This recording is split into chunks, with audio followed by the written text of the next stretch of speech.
ने मध्य प्रदेश विधानसभा चुनाव के लिए 88 उम्मीदवारों की दूसरी सूची देर रात गुरुवार को जारी कर दी। दूसरी सूची में 3 सीटें ऐसी हैं जहां प्रत्याशी बदले गए हैं, यानी 85 सीटों पर प्रत्याशियों का ऐलान किया गया। इससे पहले कांग्रेस की पहली सूची में 144 नामों की घोषणा की गई थी। कांग्रेस एक सीट छोड़कर मध्य प्रदेश की सभी सीटों पर अपने उम्मीदवारों की घोषणा कर चुकी है। अब केवल आमला सीट पर प्रत्याशी की घोषणा रुकी हुई है। कांग्रेस ने अपनी दूसरी सूची के जरिए बीजेपी के कुछ बड़े नेताओं को जातिगत समीकरणों के जरिए घेरने की कोशिश की है। आइए जरा आपको यह बताते हैं कि कैसे कांग्रेस ने इस बार जातिगत समीकरणों को देखते हुए अपने उम्मीदवारों का ऐलान किया है। दरअसल बीजेपी ने इस बार बड़े नामों को मध्य प्रदेश विधानसभा चुनाव में उतारा है। इनमें सबसे बड़ा नाम है केंद्रीय कृषि मंत्री नरेंद्र सिंह तोमर का। वो दिमनी से चुनावी मैदान में है। उनके सामने कांग्रेस ने मौजूदा विधायक रविंद्र सिंह तोमर को दोबारा टिकट दिया है। 2020 के उपचुनाव में रविंद्र सिंह तोमर ने यहां जीत दर्ज की थी। इसी तरह उज्जैन दक्षिण से बीजेपी ने जहां मंत्री मोहन यादव को टिकट दिया है, वहीं कांग्रेस ने चेतन प्रेम नारायण यादव को मैदान में उतारा है।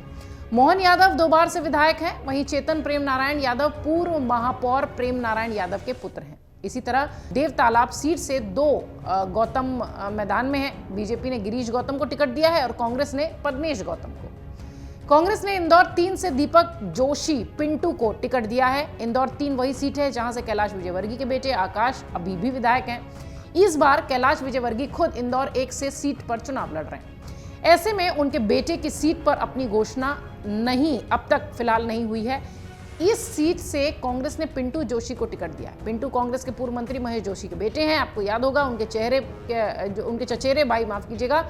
चचेरे भाई अश्विन जोशी यहां से टिकट पाने की दौड़ में रहे हैं।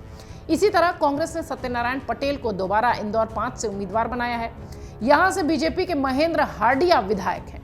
ये दोनों नेता पहले भी चुनाव मैदान में आते रहे हैं। पटेल इंदौर 5 और देपालपुर से विधायक रह चुके हैं। कांग्रेस ने सागर जिले की 8 विधानसभा सीटों में से 4 पर महिला प्रत्याशियों को टिकट दे दिया है।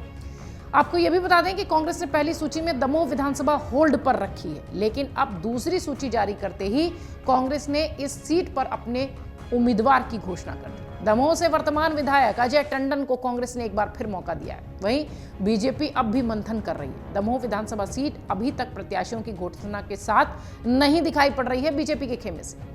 दूसरी लिस्ट जारी होने पर कमलनाथ ने सोशल मीडिया एक्स पर कांग्रेस पार्टी ने मध्य प्रदेश विधानसभा चुनाव के लिए आज अपने 88 प्रत्याशियों की दूसरी सूची जारी कर दी है। ये लिखा, उन्होंने लिखा कि मैं सभी प्रत्याशियों को शुभकामनाएं देता हूं। कांग्रेस पार्टी के प्रत्याशी सिर्फ विधायक बनने के लिए खड़े नहीं हो रहे हैं, बल्कि भविष्य में मध्य प्रदेश को संवारने के लिए चुनावी मैदान में उतर रहे हैं। गौरतलब है कि कुछ ही दिनों में 5 राज्यों में विधानसभा के चुनाव होने हैं, जिनमें मध्य प्रदेश एक बहुत बड़ा राज्य है और सबकी निगाहें इस राज्य पर टिकी हैं। मध्य प्रदेश विधानसभा चुनाव की तारीखों के ऐलान के बाद से ही सभी पार्टियों ने अपनी कमर कस ली है। मध्य प्रदेश में सभी पार्टियां अपने स्टार प्रचारकों को भी मैदान में उतारने की तैयारी में हैं।